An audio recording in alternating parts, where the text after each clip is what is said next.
My name is Anna. I'm in my late 30s now, but this story begins when I was younger, old enough to believe hard work could outpace time, young enough to think responsibility was something you could schedule. I work in a field where people talk about impact and growth as if they're clean, upward lines. On the surface, I fit the profile people trust: dependable, thoughtful, not loud. The kind of woman colleagues describe as solid, family members describe as strong, and strangers rarely notice at all. People often underestimate me in a quiet way, not by insulting me, but by assuming I'll adapt, that I'll wait, that I'll absorb inconvenience without protest. I learned early that when you don't demand space, the world is happy to let you shrink. I wasn't invisible, I was useful. And that distinction matters more than it sounds. This is not a story about revenge. There's no villain pacing in the shadows, no dramatic takedown, no moment where I raise my voice and everything finally makes sense. It's a story about choice, timing, and the kind of consequences that don't announce themselves until it's too late to negotiate with them. At its center is my father, sick for longer than anyone wanted to admit, proud in the way men of his generation often are, and quietly afraid of becoming a burden. And at its center is my career, something I built piece by piece, believing that stability would eventually give me the freedom to be present, to be generous, to be there when it truly mattered. I want to be honest about the emotional terrain of this journey. There were days of clarity and long stretches of rationalization. There were moments when doing the right thing felt identical to doing the easiest thing. And there was a turning point that didn't feel like a turning point at all when it happened. You already know two facts that define the edges of this story. I left my sick father to focus on my career, and later, the promotion came. He didn't make it. What you don't know, what I didn't fully understand until much later, is everything that lived in between those sentences. The quiet negotiations I made with myself, the assumptions others made about my availability, my resilience, my priorities. The way silence can look like agreement when it's really just a delay. I'm telling this now not to be absolved and not to ask for sympathy. I'm telling it because stories like this are usually simplified into lessons that feel neat and false. Life is rarely that accommodating. Sometimes there are no clean heroes, only people doing their best with incomplete information and irreversible clocks. So before we go any further, let me ask you something, gently and without judgment. Have you ever made a choice that made sense at the time, only to realize later that sense and meaning are not the same thing? To most people in my life back then, I was predictable in the best possible way, reliable, low friction, the person you could count on without needing to check in twice. At work, I was the one who took notes no one else wanted to take, who followed up when meetings ended in vague conclusions, who stayed late not because I was asked to, but because it seemed inefficient not to. I didn't advertise effort. I let results speak quietly and assumed they would be heard. They usually were, just not attributed. When projects succeeded, the credit moved upward, diagonally, anywhere but straight toward me. When something stalled, I was looped in as the fixer, not the face. It wasn't malicious. That's important. No one was actively trying to erase me. I simply fit too well into the background role I had been assigned without realizing it. Competent, calm, replaceable in theory, indispensable in practice. At home, the dynamic was similar, just softer around the edges. My father used to say, "You're the strong one," in a tone that sounded like pride but functioned like permission. Permission for others to worry less, to check in later, to assume I had it handled. Strength, I learned, often becomes an excuse for absence. My siblings called more frequently, but their calls were shorter. They asked how Dad was doing, not how I was. I lived closest to him, so it made sense that I'd be the one who noticed the changes first. The way his hands trembled slightly when he lifted a mug, the way he sat down more often during conversations, as if standing had become an unnecessary negotiation with gravity. Doctors used careful language. Manageable. Early stages. Let's monitor. And I translated that into calendars and deadlines. I told myself decline was gradual, which meant there would be time. Time to stabilize things at work. Time to earn flexibility. Time to be present later, when presence would be truly required. People around me accepted that logic easily. At work, my manager once said, half smiling, "You're so focused. I don't know how you do it all." It was meant as a compliment. I took it as confirmation that I was doing the right thing. At home, my aunt told me, "Your father doesn't want you to put your life on hold." That sentence did a lot of work for everyone else. No one asked what it cost me to be the responsible one. And I didn't volunteer the answer. I became skilled at compressing myself. Emotions were postponed. Fatigue was reframed as discipline. Doubt was treated like a distraction. I learned how to sound neutral even when the subject was heavy, how to say it's fine, in a way that ended conversations instead of inviting them. Looking back, I see how invisibility crept in, not as neglect, but as expectation. I was the one who would adjust, the one who wouldn't make things harder, the one who could handle complexity without needing reassurance. It's a role that feels honorable until you realize it comes with an unspoken clause. You don't get to ask for much. At work, I was described as steady. At home, as selfless. Both words landed the same way. They praised endurance, not presence, output, not cost. And I internalized it. I told myself that if I just held the line a little longer, everything would align. That once I reached a certain level, financially, professionally, I could exhale. I could be there without compromise. I could afford to slow down. What I didn't see yet was that everyone else had already made their calculations around my silence. My availability was assumed. My limits were theoretical. And my absence, from myself, from my father, from the moments that don't reschedule, was quietly normalized. This is who I was to them before anything broke, before any decision felt final, before I understood that being dependable can sometimes mean being taken at your word when you say nothing at all. The first moment I remember clearly didn't feel important at the time. That's what makes it stay with me now. It was a Tuesday, ordinary in the way most turning points are. I had stepped out of a late afternoon meeting to take a call from my father's doctor. I stood in the hallway near the emergency exit, the one with the flickering light and the faint smell of cleaning solution. The doctor spoke calmly, professionally, but there was a new note in her voice. Not urgency, precision. "We're seeing changes," she said. "Nothing dramatic. But I'd like you to come in with him next time." I asked when. "Soon," she replied. "Within the next week, if possible." I thanked her, ended the call, and checked my calendar before I checked my chest. 3 client reviews, 1 internal presentation, a planning session I was expected to lead, though not officially. I did the math quickly, the way I always did. I told myself I'd rearrange things. I didn't say when. When I returned to the meeting room, no one asked why I'd stepped out. The conversation had moved on without me. Someone summarized a decision I had already documented weeks earlier, and the group nodded as if it were new. I took my seat and listened, pen still in my hand, pulse slightly off rhythm. At the end of the meeting, my manager caught up with me in the hallway. "Quick thing," he said. "The leadership team wants to move the timeline up. I know you're juggling a lot, but you're the only one who can keep this clean." I hesitated, just long enough to notice it, not long enough for him to see it. "Of course," I said.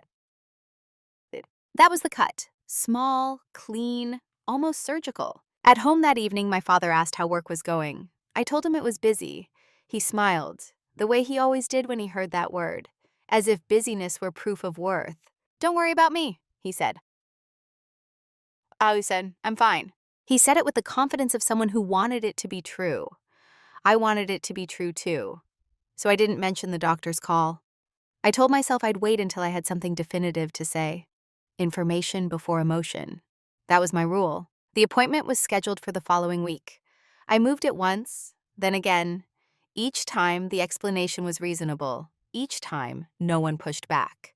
Not the doctor, not my siblings, not my father. At work, the project expanded. More visibility, more pressure. I was invited to meetings I hadn't been invited to before. Not as a decision maker, but as the person who would make it work. I noticed my name appearing more often in emails, always in the middle of the thread, never at the top. One afternoon, a colleague joked, "If anything goes wrong, we'll just give it to Anna. She'll sort it out." Everyone laughed, including me. That night, I sat in my car outside my apartment longer than usual. I stared at my phone, the unread message from the clinic glowing softly. I felt a tightening behind my eyes, but I didn't let it turn into anything actionable. I told myself this was what being an adult looked like, prioritizing the urgent, trusting that the important would wait. The thing about small cuts is that they don't bleed much. You don't feel weak afterward, you feel functional, capable, slightly numb in a way that feels like efficiency. No one around me noticed anything had shifted. Why would they? I hadn't said no. I hadn't missed a deadline. I hadn't raised my voice or dropped the ball. From the outside, everything looked exactly the same. But internally, a line had been crossed. Not dramatically, quietly. I had chosen momentum over interruption. I had decided, without naming it, that some things could be postponed without consequence. I didn't know yet how often that decision would repeat itself, or how natural it would begin to feel. Once the first compromise is made, the rest tend to follow more easily. Not because they're larger, but because they're framed as consistent. I told myself I wasn't choosing work over my father. I was choosing stability for later. I wasn't avoiding discomfort. I was managing priorities. Language is powerful that way. It can turn erosion into logic. At work, my role quietly expanded without my title changing. I was consulted before decisions, but rarely present when they were announced. I was asked to prepare materials for meetings I wasn't invited to attend. When I did attend, I sat near the wall, laptop open, capturing conclusions as if I hadn't influenced them weeks earlier. I noticed patterns. Who spoke first? Who was interrupted? Who was thanked? I noticed how often my contributions were paraphrased by someone else and received with enthusiasm that I had never been offered directly. I noticed how often I was described as support rather than strategy. Each time I told myself it didn't matter. I was playing a long game. Recognition would come when it was earned. That belief kept me quiet. It also kept others comfortable. At home, something similar was happening. My siblings' calls became updates rather than conversations. They asked what the doctor said, what the plan was, when might I be visiting next. The language assumed I was already coordinating things, already absorbing the logistics, already the point of contact. No one asked if I was overwhelmed. And again, I didn't volunteer the answer. My father's condition shifted in subtle ways. He tired more easily. He forgot small things, where he'd left his keys, the name of a neighbor he'd known for years.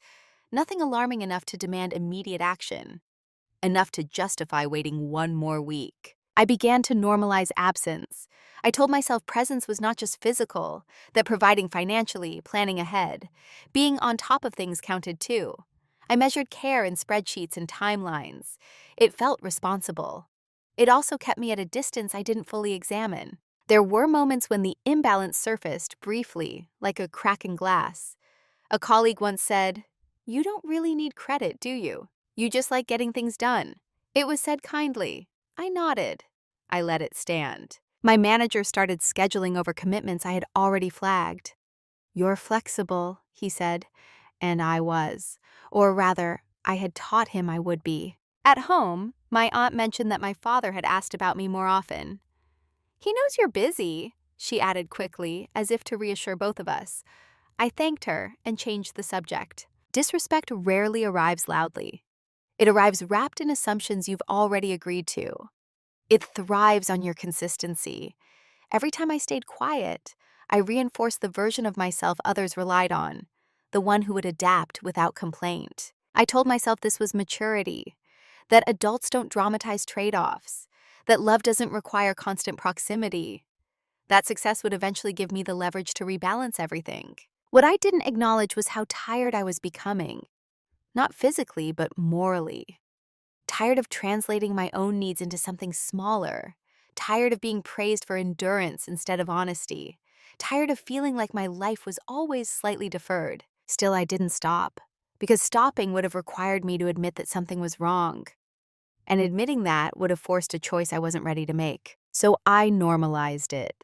The late nights, the postponed visits, the quiet resentment that never quite formed into anger. I became very good at functioning inside a system that benefited from my silence. By the time I noticed how automatic it all felt, the pattern was already established. And patterns, once set, are rarely questioned. until something breaks them. I didn't wake up one day and realize I had been assigned a role. It revealed itself gradually, through repetition, through what people expected of me without asking. Roles are rarely announced, they're inferred. At work, I was the stabilizer, the one brought in when projects drifted, when timelines slipped, when communication broke down between louder personalities. I wasn't there to lead, I was there to absorb friction, to translate chaos into clarity, to make other people look decisive. When a senior director once referred to me as our insurance policy, it was meant as praise. I smiled and thanked him. Insurance, after all, is valuable. It's also only noticed when something goes wrong. I wasn't included in early-stage vision conversations. I was included once the direction had already been set and needed execution. I was trusted with details, not with authorship, with responsibility, not authority. And because I delivered, the role hardened. At home, the role was different in language but identical in structure. I was the dependable daughter, the one who didn't panic, the one who would handle things. When my father's test results came in, they were forwarded to me. When decisions needed to be made, my opinion was asked for last, after others had already agreed that I would take care of it. I realized one evening, standing in my father's kitchen, that no one else knew where his medical documents were kept. Not because I'd hidden them, but because no one else had needed to know. I had quietly centralized responsibility without meaning to. My father noticed it too, I think. Once, when I offered to reschedule a visit because of work, he paused longer than usual before saying, "You don't have to be the strong one all the time." I laughed it off. Strength had become my currency. I didn't know how to spend anything else. The role I was assigned came with benefits. I was trusted, relied upon, left alone. No one hovered over me or questioned my competence. But it also came with a cost. My needs were invisible by design.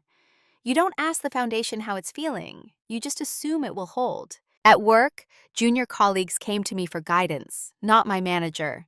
I trained people who would later outrank me. When I hinted carefully at wanting more visibility, I was told, "You're invaluable where you are." It sounded like security.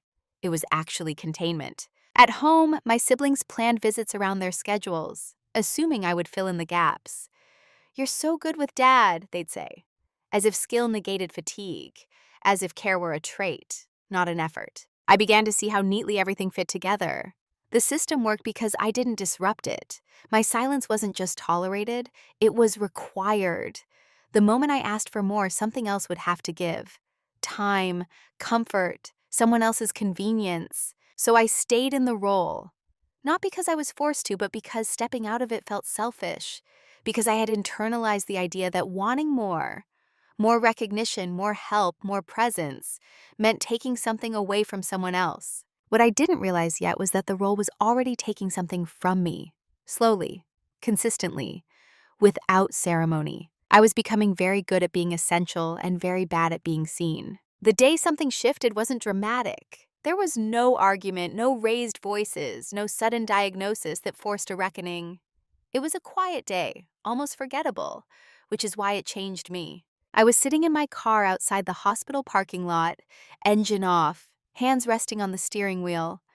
I had arrived early for my father's appointment, early enough that I could have gone in with him. Instead, I was on my phone, scrolling through an email thread from work. A senior executive had added me to a message chain mid-conversation.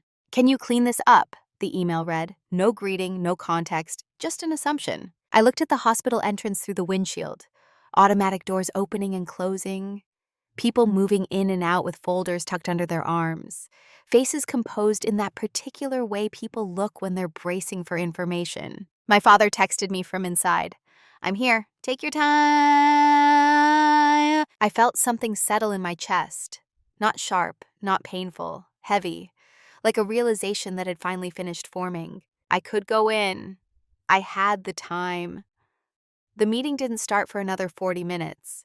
No one at work knew where I was. No one would be inconvenienced if I waited to respond. And yet, my hand moved to the keyboard. "I'll take a look," I typed. I hit send, then sat there, phone still in my hand, as if waiting for something else to happen.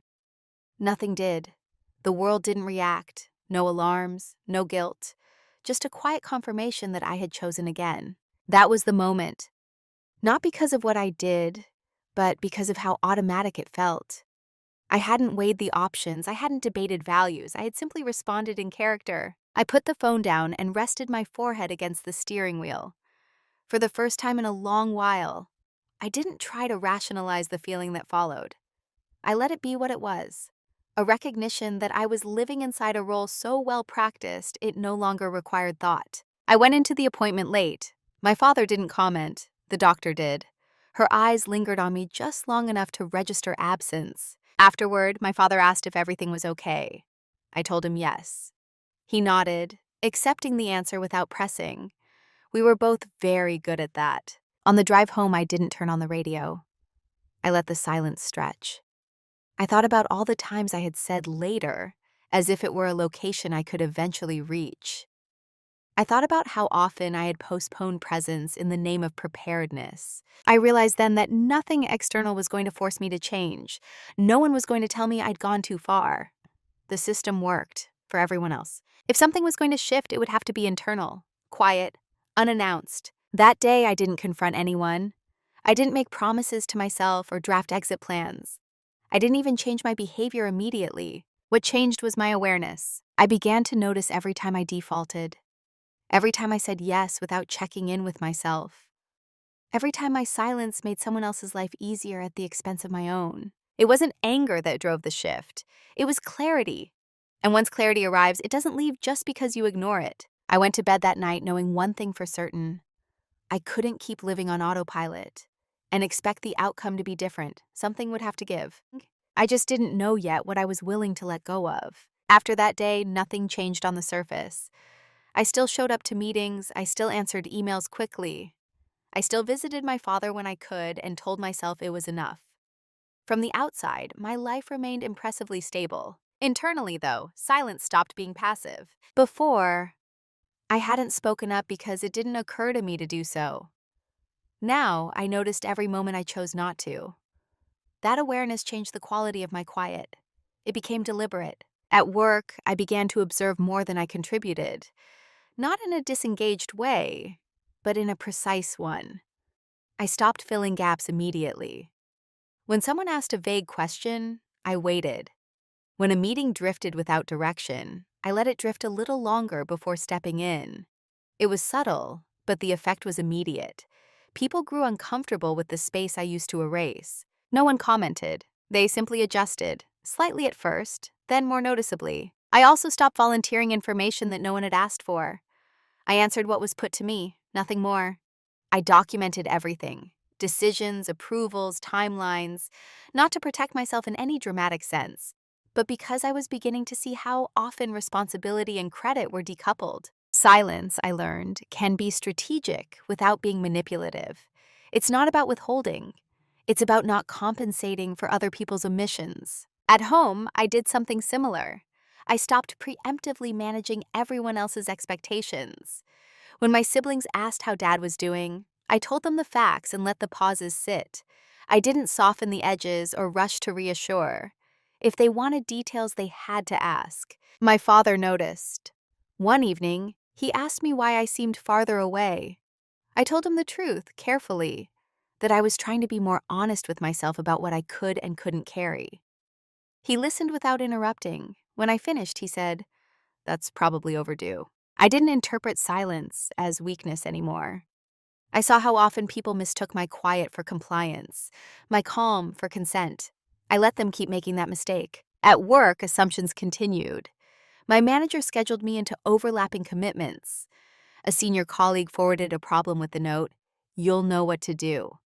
I didn't know what to do, I just didn't do it immediately. No one confronted me, because nothing I was doing violated expectations outright. I was still performing, still delivering, just no longer cushioning the system. What surprised me most was how quickly people revealed their dependence on my unspoken labor. Small delays caused disproportionate stress. Questions I used to answer before they were asked suddenly became urgent. And still, no one said thank you. No one acknowledged the shift. They simply worked harder to reestablish the old pattern. At home, the effect was quieter. My siblings began visiting more often. Not out of guilt, out of necessity. I let that happen without commentary. This wasn't revenge, it wasn't punishment, it was recalibration. I wasn't withdrawing care or effort. I was withdrawing the assumption. And in that space, I began to see things more clearly than I ever had before. Silence, when chosen, is not emptiness. It's a mirror. And some people don't like what they see when they're forced to look. While everything looked the same to everyone else, my attention had shifted completely. I wasn't waiting anymore. I was preparing. I began to track patterns the way I used to track deadlines, methodically, without emotion. Who approved what? Who took credit for which outcomes? How decisions were framed after the fact? I kept notes, not out of paranoia, but out of respect for reality. Memory is unreliable. Documentation isn't. At work, I noticed how often my manager deferred upward without context, presenting conclusions as if they had emerged organically. I noticed how senior leadership referenced the team when things went well, and named individuals when things didn't. I noticed how my name appeared most frequently in the operational layer, rarely in the strategic narrative. So I began to position myself differently. I asked clarifying questions in writing instead of verbally. I summarized meetings in emails and copied stakeholders who were usually insulated from the process. I framed my contributions in terms of outcomes, not effort. I stopped smoothing over inconsistencies that made others look decisive. No one objected. Why would they? Everything I was doing was professional, transparent, efficient. At home, I applied the same discipline. I organized my father's medical information in a shared folder and gave my siblings access. I stopped being the sole interpreter of his condition. I asked doctors to address all of us together, even when it was inconvenient. My father watched this quietly. One afternoon, he said, "You're making it easier for them to be here." I told him that was the point. He nodded, as if something had finally aligned. I also began to prepare personally, financially, logistically. I reviewed the benefits. I mapped out scenarios I had avoided thinking about before. Not worst-case fantasies, but realistic outcomes. I asked myself hard questions about what I would regret more, stepping back now, or realizing later that I had never truly stepped in. What they never noticed was how much leverage lived in the background work I had been doing for years, the relationships I had built quietly, the institutional knowledge I carried, the trust I had accumulated without spending. They also didn't notice that I had stopped needing validation from the same places. My sense of worth was no longer tied to immediate recognition. It was tied to alignment. At work, an opportunity began to take shape, not offered but implied. A restructuring, a role that would consolidate influence without increasing visibility. I saw it for what it was, a way to extract more from me without changing the narrative. I didn't react. I listened. I asked questions. I took notes. At home, my father's condition stabilized briefly, then declined in a way that couldn't be reframed. The doctor used firmer language. "We should talk about timelines," she said. No one argued. Through all of this, I remained outwardly calm. That calm was misinterpreted as certainty, as commitment, as availability. What no one saw was that I was no longer deciding in real time. I was comparing futures, measuring costs, preparing for an outcome that would require me to live with myself afterward. The work I was doing then wasn't visible because it wasn't performative. It was internal, structural. And once it was complete, the next step would not be negotiable. The private reveal didn't arrive as a shock. It arrived as confirmation. By then, I had already sensed it, like noticing the weight of a door before you try to open it. You know which way it's going to swing. You just don't know how hard it will be to hold. At work, the restructuring was no longer hypothetical. I was asked to step into a role that didn't exist on the org chart yet. No title change, no announcement, just expanded scope and future consideration. The language was careful, flattering, and empty in the ways that matter. I asked one question that shifted everything for me. How will this role be evaluated? There was a pause, not long, just long enough. We'll figure that out, my manager said. You've always been flexible. That was the moment the truth crystallized. Not emotionally, logically. I saw the full shape of the pattern end to end. My value was not in my growth. It was in my elasticity. I could stretch without breaking, and the system depended on that. At home, a similar clarity emerged, quieter but heavier. During a follow-up appointment, the doctor stopped using timelines like months and started using words like focus and comfort. She spoke directly to me, then caught herself and looked at my siblings as well. I watched their faces change. I recognized the moment when information becomes real. Afterward, in the parking lot, my sister said, "I didn't realize it was this serious." I almost said I did, but I didn't. This wasn't about being right. That night, I sat alone at my kitchen table long after the dishes were done. I placed my father's old wristwatch in front of me, the one he'd given me years earlier when I got my first promotion. "So you don't forget time," he'd said, half joking. I turned it over in my hands and did something I had avoided until then. I allowed myself to imagine both outcomes fully, not just professionally or emotionally, but existentially. In one version, I accepted the role. I kept moving upward in increments that looked impressive from the outside. I visited my father when I could. I managed the aftermath competently. I lived with the knowledge that I had done what was expected of me. In the other version, I disrupted everything. I stepped out of momentum. I risked being misunderstood professionally and personally. I chose presence without guarantees. Neither version was clean. Neither came with moral certainty. But only one allowed me to live without splitting myself in two. The private reveal wasn't that one choice was right and the other was wrong.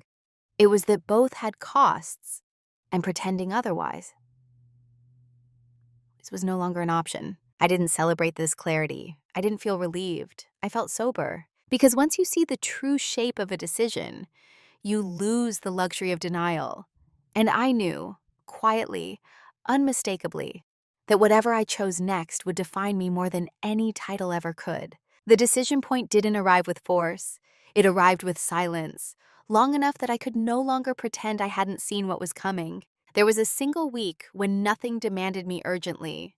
No crisis emails, no late-night hospital calls, no sudden meetings added to my calendar.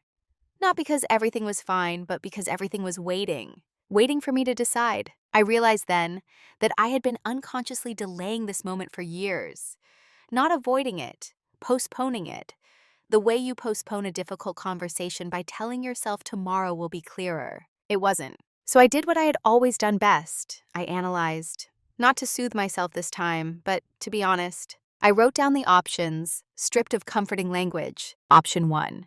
Accept the role. An expanded position without a defined title, authority without protection, responsibility without boundaries, the promise of a promotion later, the same promise I'd been living on for years. I knew this path intimately. Every step looked reasonable. Every sacrifice could be justified as temporary. And every year, the finish line moved just far enough to remain respectable. I asked myself a question I had avoided until then. What will I tell myself in 5 years if I choose this again? The answer came quickly. I would say I did what was expected, not what was aligned. Option 2, ask for formal recognition. A title, clear authority, defined evaluation metrics, the things I should have requested long ago. On paper, it was the most rational option. In reality, I understood the culture too well. Asking for clarity would change how I was perceived, not upward but sideways. I would no longer be easy. I would become complicated. And in this system, complicated people were not pushed out. They were slowly excluded. Meetings stopped including them. Opportunities stopped finding them. The tone shifted. Polite, distant, final. I had seen it happen. I knew better than to romanticize it. Option 3, take a temporary step back. Request leave. Pause. Focus on my father. Breathe. Many people would call this humane. I knew its hidden cost. In corporate life, pauses are rarely neutral. Momentum is not patient. Once it moves on, it doesn't circle back out of loyalty. I wasn't afraid of rebuilding. I was afraid of losing the voice I had spent years earning quietly. And then there was option 4, the one I had refused to name. Not pausing, not negotiating, but closing the door. Declining the role entirely meant breaking the version of me everyone had learned to rely on. Not loudly, not dramatically, but permanently. I would no longer be the person who absorbed excess responsibility without resistance. And once that image cracked, it could never be restored. This option offered no moral high ground, no comforting narrative.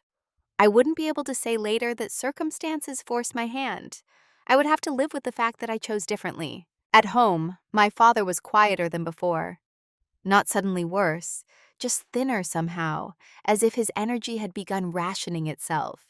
He listened more than he spoke. One evening, as I folded his jacket, he looked at me for a long moment. "You're always in between," he said. I didn't argue. "You think you have to choose one side eventually," he continued. "But you already are choosing. You just haven't admitted it yet." That sentence stayed with me. I realized I had been living in decision avoidance so long that avoidance had become my default choice. And its cost was internal division. Never fully present anywhere, always partially absent everywhere. At work, my manager followed up. His message was casual, confident. He assumed my agreement. Everyone always had. I asked for 24 hours. That night, I didn't lose sleep because I was uncertain. I lost sleep because I was grieving. Not the future, but the past version of myself who believed patience alone would eventually create alignment. A hard truth surfaced, quietly but firmly. There is no convenient moment to live honestly. There is only one moment when you accept the consequences. The next morning, I made the call. I didn't mention the hospital, I didn't reference my father, I didn't frame it as a sacrifice. I told the truth, clean and unnegotiable. This role doesn't align with my direction. There was silence on the line, not long, but telling. "I didn't expect that," my manager said. "I understand," I replied. That was all. No attempt to persuade me. No alternative offered, just a subtle recalibration in tone, more cautious, more distant, as if I had stepped outside a shape they thought was permanent. After the call ended, I sat still for a long time. Not relieved, not triumphant, just clear. From that moment forward, nothing would be the same. Not loudly, not immediately, but irreversibly. And for the first time in years, I didn't ask myself whether I had done the right thing. I knew I had done the honest thing. After I declined the role, nothing exploded. That was the first thing I noticed. No angry emails, no urgent meetings, no dramatic shift in workload. If anything, the days that followed were almost unnervingly normal. Too normal. The kind of normal that exists when a system hasn't reacted yet, but has begun recalculating. I kept showing up, on time, prepared, focused. I did my job exactly as defined.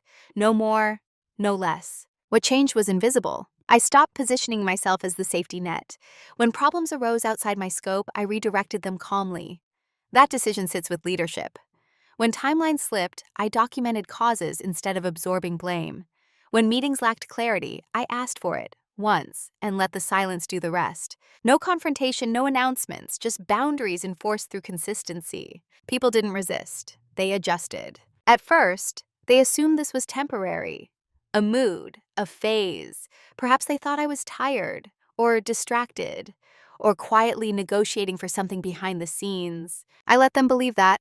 Behind the calm exterior, I was moving deliberately. I reviewed my finances with a clarity I hadn't allowed myself before. Not out of fear, but realism. I mapped what flexibility actually looked like, how long I could sustain reduced income if necessary, what benefits mattered, and what didn't. I stopped optimizing for prestige and started optimizing for time. I spoke with HR, not to complain, not to escalate, but to understand policies, leave structures, exit clauses. Nothing adversarial, just information. Always framed as curiosity. At the same time, I began quietly reconnecting with people I trusted outside my immediate hierarchy. Former colleagues, mentors who had left the company, people who understood the system well enough to speak honestly about it. I didn't ask for favors, I asked questions. What happens when someone like me says no? How long does it take for perception to shift? What does recovery look like, really? Their answers were calm, unromantic, useful. At home, my movements were just as intentional. I rearranged my schedule around my father's energy instead of my calendar. Mornings became slower. Appointments were no longer squeezed between calls. I was there, not constantly, but fully. My siblings noticed. They didn't comment on it directly. They just followed suit. Visits became longer, conversations deeper, responsibility redistributed without discussion. I didn't manage the shift, I allowed it. My father watched all of this quietly. One afternoon, as we sat together, he said, "You seem lighter." I didn't correct him. I wasn't lighter, I was steadier. There's a difference. At work, subtle consequences began to surface. Emails stopped being addressed to me by default. My name appeared less frequently in threads where decisions were being made and more often where execution was expected. The unspoken contract was adjusting. If she's not endlessly flexible, she's not endlessly central. I didn't react. This was predictable. What surprised me was how little it hurt, because I had already accepted the cost. The promotion process continued without me, quietly, efficiently. Someone else stepped into the space I had declined. They were capable, eager, visible. I wished them well, genuinely. I wasn't withdrawing from ambition. I was withdrawing from misalignment. What no one seemed to notice was that I hadn't lost leverage. I had clarified it. The work I did now was traceable, defensible, clean. If it succeeded, the impact was obvious. If it failed, the cause was shared. And because of that, my calm unsettled people more than anger ever would have. There is something deeply destabilizing about someone who doesn't argue, doesn't over-explain, and doesn't chase validation. Silence, when paired with consistency, removes all the usual handles people use to pull you back into place. I didn't announce any future plans. I didn't threaten departure. I didn't hint at dissatisfaction. I simply behaved as someone who knew exactly what she was doing. And that, more than anything, forced the system to respond, on its own timeline in its own way. By the time anyone realized that something irreversible had already been set in motion, it was far too late to stop it. Consequences rarely arrive all at once. They arrive unevenly, touching different people at different times, so no one immediately recognizes them as consequences at all. At first, what others felt was an inconvenience. A meeting ran longer than expected because no one stepped in to summarize.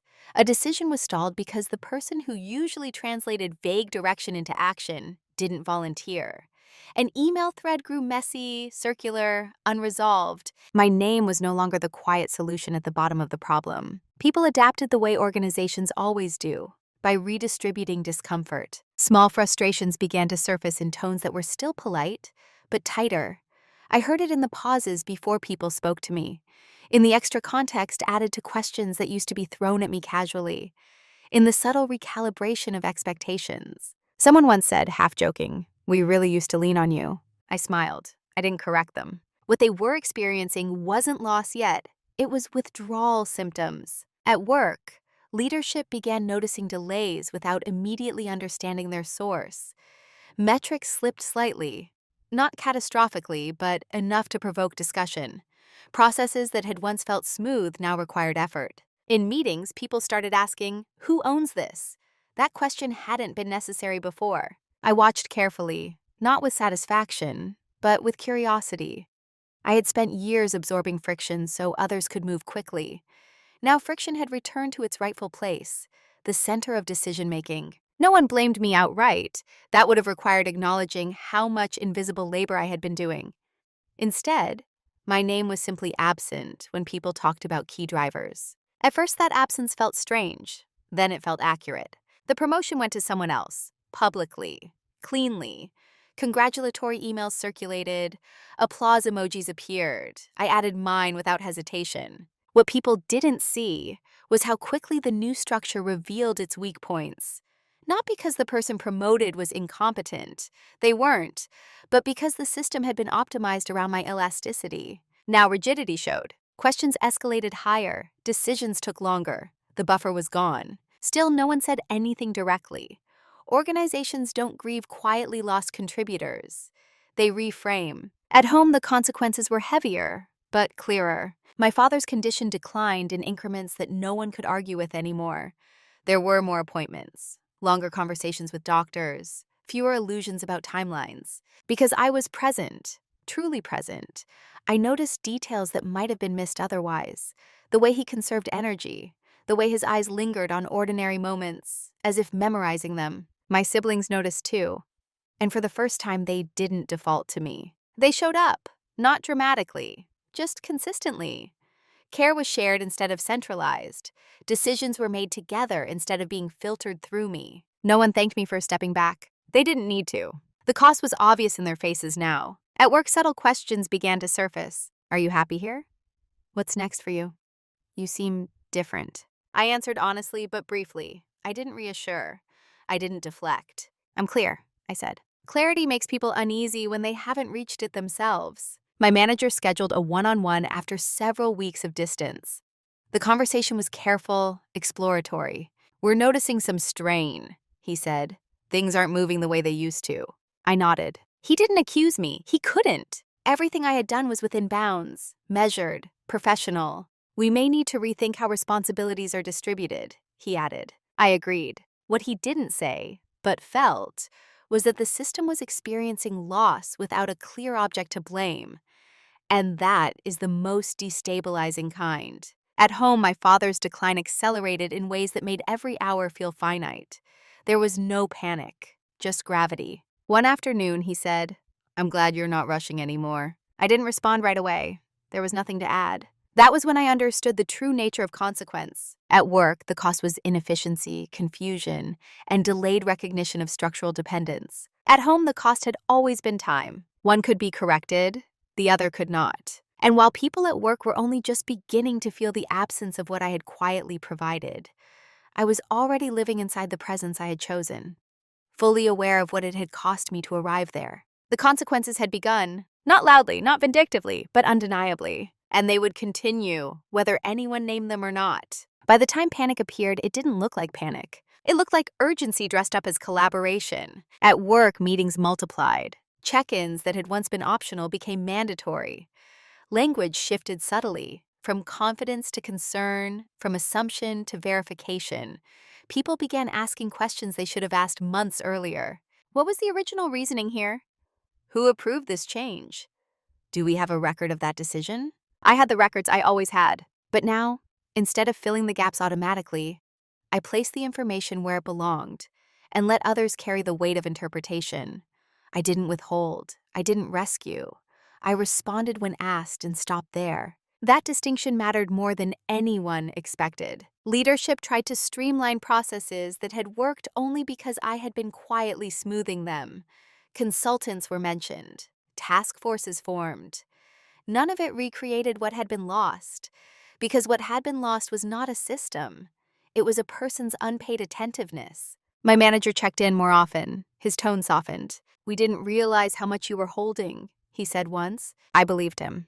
And I also knew it didn't change anything. Because realization without restructuring is just regret in polite language. There was a brief window where things could have been addressed meaningfully. Clear authority, defined scope, respect instead of reliance. But that window had passed the moment I declined the role. Now any attempt to fix it felt reactive. And reactive fixes rarely hold. At home, time closed in more quickly. My father began sleeping longer.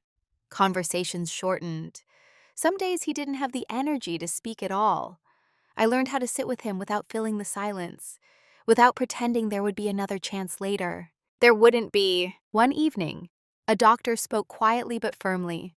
"We're past planning," she said. "Now we focus on comfort." No one argued. There was nothing left to negotiate. My siblings arrived faster when I called. They stayed longer. They asked questions they hadn't asked before. Their urgency mirrored the one I had lived with for months.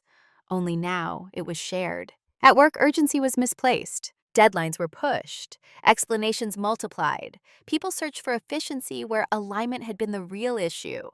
They wanted outcomes without confronting the cost of how those outcomes had been achieved. It was too late to fix it cleanly. The promotion track moved on.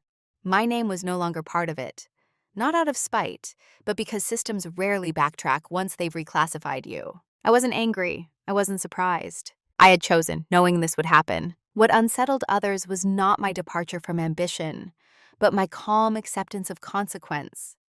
I didn't negotiate my way back in. I didn't signal regret. At home, the final days arrived quietly. No dramatic last words, no revelations, just presence. I was there, not because I had earned the right, not because I had arranged my life perfectly, but because I had stopped running from the weight of time. When my father passed, it was early in the morning. The room was still, the kind of stillness that doesn't ask anything of you. Later, the call came from work. "We're ready to revisit your trajectory," my manager said carefully. "If you're open to it."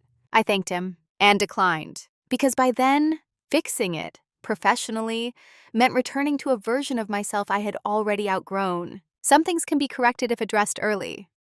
Others, once delayed, become irreversible. Both truths lived side by side, and I had learned too late for one, just in time for the other, that timing is not a detail. It is the decision. The confrontation everyone expected never really happened. There was no raised voice, no accusation, no moment where years of restraint finally spilled over. What did happen was quieter, and because of that, harder for some people to accept. It was a scheduled meeting, calendar invite, neutral title, 30 minutes. My manager sat across from me with a version of concern that had learned how to sound professional. He didn't ask how I was doing. He asked how I was thinking. "We're worried we may have misaligned expectations," he said carefully. "I want to understand what you want." I appreciated the phrasing. It placed responsibility where it belonged, on understanding, not persuasion. I didn't list grievances. I didn't reference the past in detail. I didn't defend my decisions. I said, "I've been clear about my boundaries. What's changed is that I'm no longer willing to override them." He nodded slowly as if translating. "We value you," he said. "We always have." "I know," I replied, "but value and alignment aren't the same thing." That was the core of it. No heat required. He asked if anything could be adjusted. Scope, reporting lines, future opportunities. It wasn't desperation. It was genuine, but late. I told him the truth, that my priorities had shifted, and that any version of growth I pursued next would need to account for the full cost of participation, not just the visible parts. There was nothing to argue with, so he didn't. At home, the confrontation was even quieter. My siblings and I sat together after everything had settled. After the logistics, after the condolences, after the noise receded. No one blamed anyone. No one defended themselves. My sister said, "I wish we had realized sooner how much you were carrying." I nodded. I wish I had said it sooner. That was all that needed to be said. The absence of drama didn't make the conversations easier. It made them truer. There was no release valve of anger, no distraction of conflict, just clarity. Confrontation without heat doesn't feel like victory. It feels like a resolution. And resolution, I learned, is not loud. It doesn't demand witnesses. It simply leaves you able to breathe without bracing. When the meetings ended, when the rooms emptied, when the conversation stopped echoing, I didn't feel lighter in the way people talk about healing. I felt settled. Nothing had been taken back, nothing had been undone, but nothing remained unresolved. That was enough. I'm no longer the person people describe as able to handle anything. Not because I can't, but because I don't offer that version of myself anymore. What changed wasn't my competence. It was my identity. I stopped measuring my worth by how much strain I could absorb without complaint. I stopped confusing endurance with integrity. Today, my life looks quieter from the outside. Fewer meetings, fewer urgent messages, fewer situations that require me to disappear into function. I work, still, carefully, intentionally, but only in environments where responsibility and authority live in the same place. I no longer confuse proximity to power with impact. There are days when I miss the velocity, the sense of forward motion that comes from being constantly needed. But I don't miss the fragmentation, the feeling of being everywhere except where I was standing. I visit my father's grave without rushing. Sometimes I bring nothing. Sometimes I bring questions I no longer need answered. I don't replay the past, looking for alternate endings. I accept the one I lived. Guilt still visits, occasionally. It's quieter now, less accusatory, more like a reminder than a sentence. I listen to it without letting it drive. What I've learned is simple, but not easy. You can be responsible and still abandon yourself. You can succeed and still be absent. You can be loved and still be unseen. I don't carry resentment toward my workplace, my family, or myself. Resentment would imply I was owed something. I wasn't. I made choices within the limits I understood at the time. Now I choose differently. I spoke earlier. I document less for defense and more for clarity. I say no without apology and yes without performance. I show up where I'm present, not just useful. People who knew me before sometimes say, "You've changed." They're right. But what they mean is that I no longer make it easy for others to remain unchanged around me. That's not bitterness, that's honesty. I don't regret my ambition. I don't romanticize sacrifice. I don't pretend balance is static or guaranteed. I live with the knowledge that time doesn't wait for clarity. It waits for nothing. And because of that, I choose presence even when it costs me something, especially then. That is who I am now. There are stories that end with certainty. This isn't one of them. Nothing about what I lived through can be neatly labeled as right or wrong. There was no single moment where everything could have been fixed if I had only acted faster, braver, louder. Life doesn't offer that kind of editing privilege. It moves forward while we're still deciding what matters most. What this story gave me wasn't absolution, it gave me understanding. I learned that responsibility, when unexamined, can become a hiding place. That being reliable can slowly turn into being replaceable. That silence, when it's habitual, teaches people how much of you they're allowed to take. And I learned something harder. That love postponed is not love stored. It doesn't accumulate interest. It simply waits. And then it expires. I don't say that to shame anyone who is trying to survive impossible trade-offs. I know how heavy those choices feel when you're inside them. I know how convincing the logic of later can be when you're trying to build something stable enough to stand on. But time doesn't negotiate. The promotion came, he didn't make it. Those two facts can exist in the same life without canceling each other out. Success doesn't redeem absence. Loss doesn't erase effort. Both are true, and living with both is part of being human. If there is a moral here, it isn't about choosing family over career or career over family. It's about alignment, about noticing when your life starts requiring you to fragment yourself in order to function, about understanding that being indispensable to a system is not the same as being fulfilled within it. You don't owe anyone constant availability. You don't earn rest by breaking yourself first. And you don't need permission to choose presence, even when it disrupts expectations. Some of the most consequential decisions you'll ever make won't look brave when you make them.